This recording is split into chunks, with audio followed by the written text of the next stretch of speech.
So I'll read Organon of Medicine by Samuel Hahnemann. We should actually read this twice a year, as our teachers have told us. I have been guilty of not actually reading it, semi-reading it somewhere, but I want to keep this as a thing. I'll complete this book and a few other reference books for that matter to get a better understanding. So yeah, Organon of Medicine by Samuel Hahnemann. The translator's preface. The 6th edition of Organon, as left by Hahnemann, ready for publication, was found to be an interleaved copy of the 5th, the last German published in 1833. In his 86th year, while in active practice in Paris, he completed the thorough revision of it by carefully going over paragraph by paragraph, making changes, erasures, annotations, and additions. Hahnemann himself had apprised several friends of the preparation of another edition of his great work, as is evident among others from a letter to Bonninghausen, his most appreciative follower and intimate friend.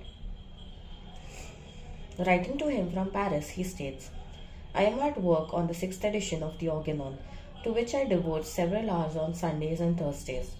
All other time is being required for treatment of patients who come up to my rooms."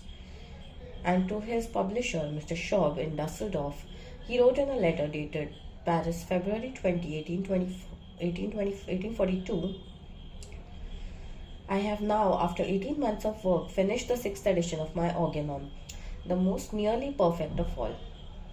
He further expressed the wish to have it printed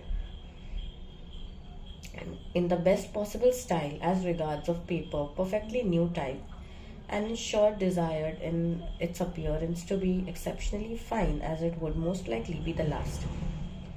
These wishes of the venerable author have been carried out perfectly by the present publishers. All these annotations, changes, and additions I have carefully translated from the original copy in my possession. Hahnemann made these in his own wonderfully small, clear handwriting, perfectly preserved during all these years, and as legible today as when first written. For those extensive parts in which he made no changes whatever, including his wrong introduction, I have adopted Dr. Dudgeon's fine translation of the 5th edition, which has the distinction of perfect English with remarkable faithful adherence to the peculiar Hahnemannian style and setting. The following are some of the more important changes noted in this final edition. In the long footnote to paragraph 11, he gives a consideration of the important question, what is dynamic influence, the dynamis? In paragraphs 22 and 29 will be found his last views on the life principle, which term he uses throughout, preferably to vital force as in former editions. Paragraph 52 to 56 have been wholly rewritten, and long footnotes are added to paragraphs 60 and 74. 60 to 74. Again, paragraph 148 is practically wholly new and concerns itself with the origin of disease, denying a materia peccans as the prime etiological factor.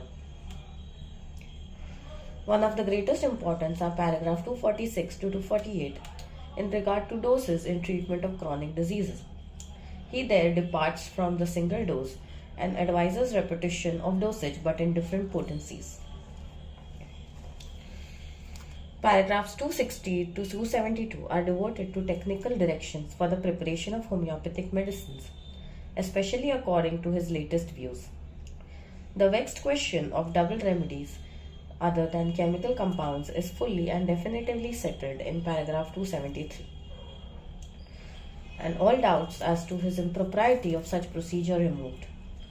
Wholly new is the footnote to paragraph 282 and of greatest importance. Here his treatment of the chronic diseases under sora, syphilis, and psychosis departs absolutely from that advised in former editions.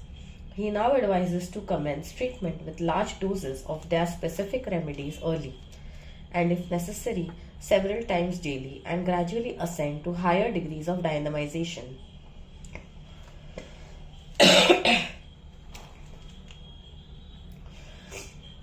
In the treatment of fig warts, the local application is considered necessary with the internal use of the remedy. The book, as now presented, is Hahnemann's last word concerning the principles advanced by him. In the first and subsequent editions, illuminated and enlarged by his vast experience in the latter part of his medical career in the treatment of both acute and chronic diseases. Historically, the book, in its sixth edition, is one of the greatest interest and importance, completing as it does the marvelous array of Hahnemann's philosophic insight into the practice of medicine. Hahnemann's Organon is the high watermark of medical philosophy, and the practical interpretation of which produces a veritable mountain of light and will guide the physician by means of the law of cure to a new world of therapeutics.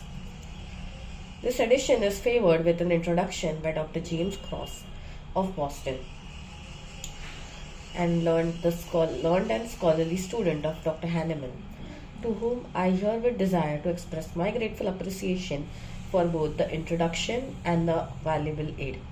Dr. William Borick, San Francisco, December 1921.